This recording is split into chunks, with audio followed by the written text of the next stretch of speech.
Yun na So siya. another big horse. No, that's your horse, right? No? Ayun na yung isa.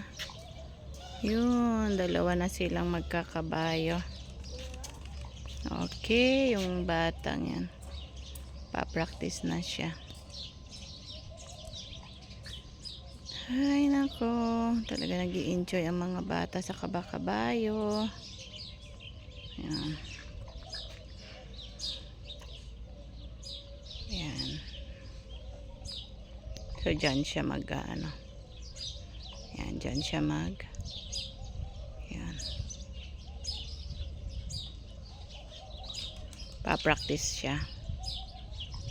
Mga bayo. Galing, no? Hi, sana all. God bless 2024. More good health, more blessing, more faith unto God, more na trust, at more na go on sa Kanya. At kanong kalooban ng ating Panginoon siyang matupad sa buhay po natin dahil alam niya ang future. Yan na sila sa loob. Okay? Okay. Yan na. Okay, dyan sila sa loob. Okay, bye.